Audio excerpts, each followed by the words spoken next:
নিয়োগ পরীক্ষায় অংশ নেওয়া ৩৮ জন প্রার্থী অকৃতকার্য হয়েছেন। লিখিত পরীক্ষায় তাদের কেউই শুদ্ধভাবে জাতীয় সঙ্গীত লিখতে পারেননি। এ কারণে তারা সবাই বাদ পড়েছেন বলে প্রশাসন সূত্রে জানা গেছে। পঞ্চগড়ের তেঁতুলিয়া উপজেলা পরিষদ হলরুমে এই ঘটনা ঘটে।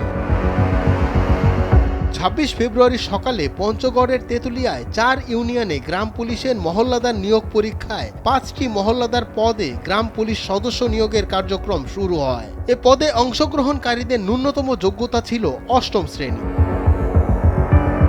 নিয়োগ পেতে আগ্রহী ৩৮ জন আবেদন করেছিলেন। পরীক্ষার শুরুতে তাদের শারীরিক যোগ্যতা যাচাই করা হয়। পরে মেধা যাচাইয়ের অংশ হিসেবে প্রার্থীদের জাতীয় সঙ্গীত লিখতে দেওয়া হয়। এজন্য সময় নির্ধারণ করা হয় ১৫ মিনিট।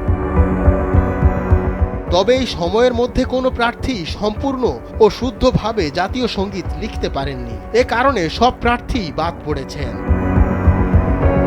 ডেস্ক রিপোর্ট, সময়ের আলো।